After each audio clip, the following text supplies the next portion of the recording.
మొన్న నీట్ నిన్న గ్రూప్స్ నేడు డిఎస్సి మంటలు తెలంగాణలో ఉద్యోగార్థులు నిరుద్యోగుల ఆందోళనను మిన్నంటుతున్నాయి.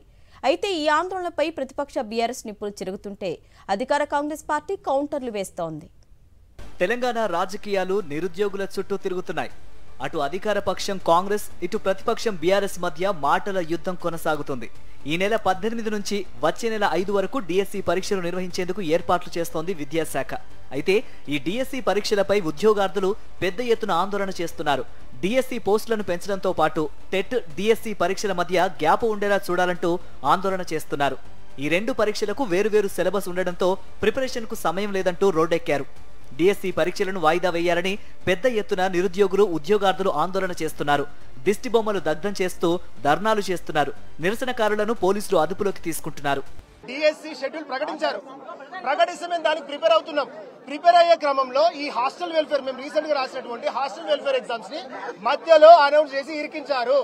మా రిక్వెస్ట్ ని ఏ మాత్రం కన్సిడర్ చేయకుండా యథావిధిగా కండక్ట్ చేస్తే మేము రోబోట్లం అనుకుంటారా, మీరు మనుషులం అనుకుంటారా? 18 రోజులలో ఎవరు ఏ వ్యక్తి చదువుతారు? అయితే ఈ వివాదం రాజకీయ రంగు పులుముకుంది. ఒకేసారి 2 ఎగ్జామ్స్ నిర్వహిస్తే ఏ విధంగా అభ్యర్థులు పరీక్షలు రాస్తారంటూ ప్రతిపక్ష బీఆర్ఎస్ పార్టీ ప్రశ్నిస్తోంది. డిఎస్సి పరీక్షలు 2 నెలలు వాయిదా వేస్తే వచ్చే నష్టమేంటని నిలదీస్తోంది. రాజకీయాల కోసం నిరుద్యోగుల జీవితాలతో ఆడుకోవద్దంటూ హెచ్చరిస్తోంది. ఇతర పార్టీల నేతలను చేర్చుకోవడంపై ఉన్న శ్రద్ధ విద్యార్థుల భవిష్యత్తుపై లేదంటూ బీఆర్ఎస్ కౌంటర్లు ఇస్తోంది.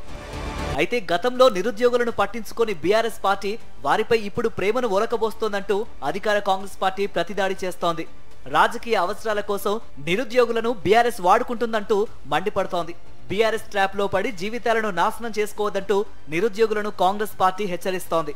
రాష్ట్రంలో ఒకవైపు నీట్ ఆందోళనలు కొనసాగుతూ ఉండగా మరోవైపు డిఎస్సి నిరసనలు ఎగసిపడుతున్నాయి. మధ్యలో గ్రూప్స్ కు ప్రిపేర్ అవుతున్న అభ్యర్థులు ఆందోళనలో ఉన్నారు. ఇటు ప్రభుత్వం కూడా పరీక్షలను వాయిదా వేసేది లేదని తేల్చి చెబుతోంది. పరీక్షల నిర్వహణకే ముందుకెళ్తోంది.